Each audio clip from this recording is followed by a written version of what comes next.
Under the clinical glare of Woolies or Coles, that vibrant cherry red meat is often a chemical illusion. In 2025, behind the Big Five, Woolworths, Coles, Aldi, IGA, and Costco, lies a $24 billion machine under pressure. With two giants controlling 80% of the market, aggressive cost cutting and 2,500-kilometer interstate hauls have fundamentally altered your dinner table. Trusting the wrong supermarket isn't just a budget risk, it's a gamble with your health. From deceptive gas mixes to failing cold chains, the reality is darker than any marketing claim. So, which five giants should you avoid, and what dangers hide behind their deals? Most Aussies expect quality as a silent contract, but the industry is rewriting it in their favor. If you leave now, you're choosing glossy promises over the hard facts of a strained supply chain. Let's unwrap the truth. Australia's meat industry is a duopoly. Woolworths and Coles own the fridge. This isn't just about market share, it's about control over the entire paddock-to-plate journey. For the average shopper, especially seniors on fixed incomes or busy families, convenience is king. We see the logo, we see the Product of Australia sticker, and we assume someone somewhere is keeping watch. But as costs for fuel, wages, and compliance climb by over 4% every year, the system has had to consolidate. Meat now travels further than ever. We're talking about routine interstate hauls of up to 2,500 kilometers. Every extra hour in a truck is another hour where the cold chain can falter. Freshness isn't a state of being anymore, it's a logistics challenge. Woolworths moves a staggering 3.4 million kilograms of meat every single week. At that volume, you can't have a butcher in every store hand-cutting your steaks. The solution is centralized processing and something called modified atmosphere packaging, or MAP. They replace the oxygen inside the pack with a precise mix of gases to keep the meat looking market-ready for longer. It reduces waste and markdowns for the company, but for you it's a mask. MAP can trap off odors and maintain a fresh red color even as the meat begins to age or spoil. Shoppers have reported opening Woolies chicken packs to find a pool of excess liquid and a faint sour smell, despite the use-by date being days away.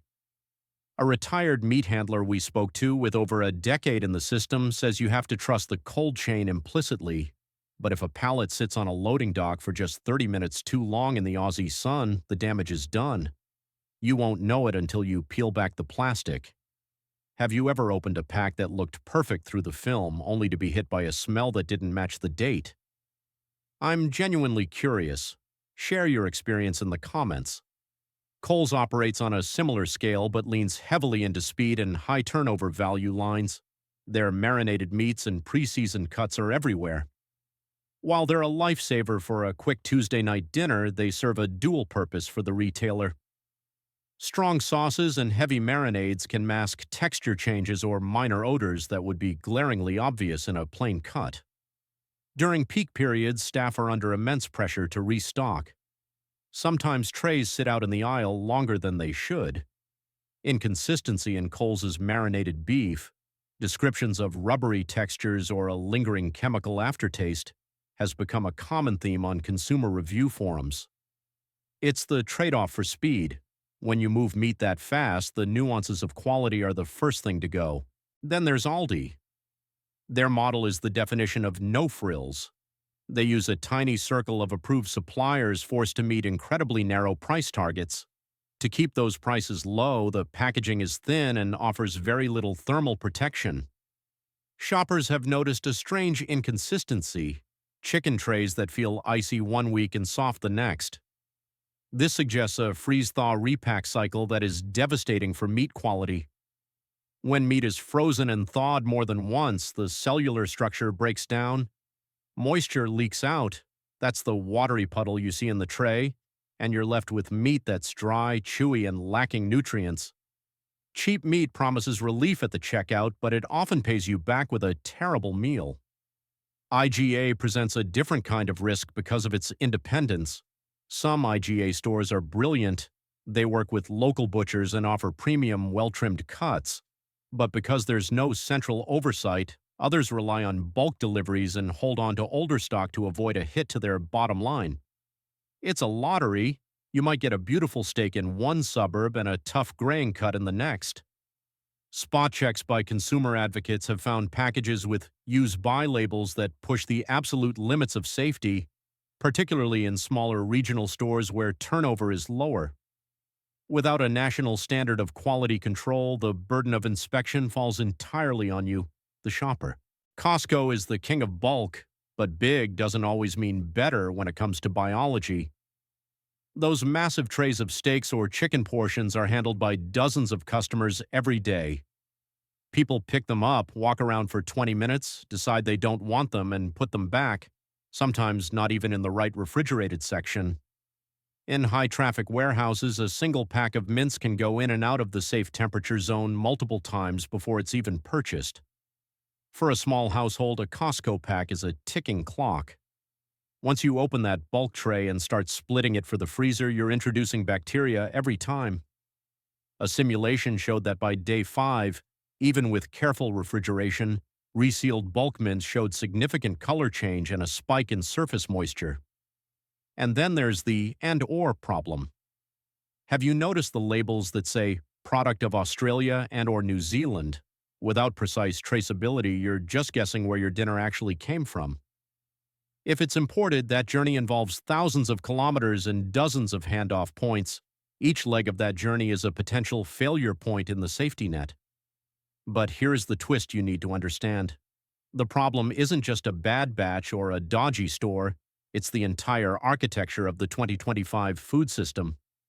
We are prioritizing shelf life over health life. The industry has consolidated into fewer, larger abattoirs to save money, meaning the distance between the animal and your plate has never been larger. We are using technology like MAP and centralized processing to fight the laws of nature. This brings us to the most vulnerable group, our seniors. Nearly 1 in 6 Australians is now over 65. Many are on fixed incomes, making those $10 bulk deals look like a necessity. But for an older body, a bargain cut isn't a deal, it's a danger. Dr. Helen McKay, a geriatric dietitian, warns that as we age, our immune systems become less effective at fighting off foodborne pathogens like Listeria monocytogenes. In fact, infection rates for seniors can be 20 times higher than for younger adults. Listeria is a silent killer. It loves the very things supermarkets use to keep meat cheap: long transport times, centralized processing, and extended shelf life. Modified atmosphere packaging might keep the meat looking red, but it also allows Listeria to survive and multiply at normal fridge temperatures. The packaging traps the smell, so a senior relying on their senses might not realize the meat is contaminated until it's too late. The 2025 Food Standards Australia, New Zealand guidelines specifically warn that chilled, ready-to-eat meats and vacuum-packed products pose a unique risk. This isn't just about a tough steak. It's about a system that has engineered out the natural warning signs of spoilage to protect the bottom line. Is the convenience of a use-by date worth the loss of your ability to smell when food is truly fresh? Think about that next time you reach for a pre-marinated pack. To verify this, we went to the lab. Dr. Marcus Lee at a NATA-accredited facility oversaw testing on over 60 samples from all 5 major chains. We looked at ATP counts, a marker of surface cleanliness, and total viable count, TVC, which measures the bacteria per gram. For raw meat, the target is under 100,000 colony-forming units. While most supermarket samples stayed within the legal limits, several edged uncomfortably close to the threshold. The real shock? The deli meats. Despite having no visible spoilage, several MAP-pack samples registered low levels of Listeria. While legally safe for a healthy 20-year-old, they represent a massive risk for anyone with a compromised immune system. In contrast, samples from independent butchers showed consistently lower bacterial counts. Why? Shorter supply chains. When meat is cut and sold within 24 to 48 hours, bacteria simply don't have the time to colonize. It's that simple. Local butcher Mark Treloar puts it best. I can tell you exactly which farm this beef came from. A barcode can't do that. Supermarkets cite their automated audits and customer satisfaction, But the lab results don't lie. Transparency and speed beat technology every time. The investigation is clear. The promise of safe, quality meat at the supermarket is no longer a guarantee you can take for granted. We are seeing a pattern where freshness is managed through chemistry and logistics rather than time and care. When we prioritize price above all else, we sacrifice the very transparency that keeps us safe. The burden of vigilance has shifted from the producer to you, the shopper. But you aren't powerless. To protect yourself and your family, follow these 5 rules of engagement for the 2025 meat market. First, support your local butcher. The shorter the supply chain, the safer the meat. If they cut it in front of you, you're already ahead of the game. Second, avoid ultra-cheap pre-marinated meats.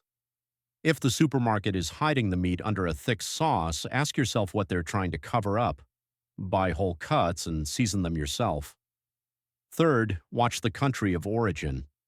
If a label is ambiguous or lists multiple countries, put it back. You want meat that has traveled the shortest distance possible. Fourth, buy smaller quantities more frequently. Don't let bulk packs sit in your fridge for a week. Fresh meat should be used within 2 days.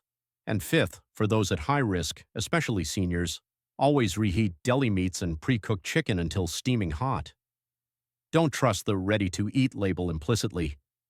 This isn't about causing panic, it's about restoring awareness. In a world of global supply chains and automated processing, the most powerful tool you have is your own judgment. Knowledge is the only real safety net we have left. If you found this investigation helpful, hit the like button and share this with someone who needs to see it, especially your parents or grandparents. Subscribe to the channel to stay informed on the products and habits that shape your life. What's your go-to for meat? Are you a butcher loyalist or a supermarket regular? Let's keep the conversation going in the comments below. Stay sharp and stay safe. The content in this video is based on my personal experience, taste, and opinions at the time of filming. Food quality may vary depending on batches, timing, or specific locations. This video is for reference purposes only and is not intended to disparage any brand or individual. Viewers are encouraged to try it themselves and form their own opinions.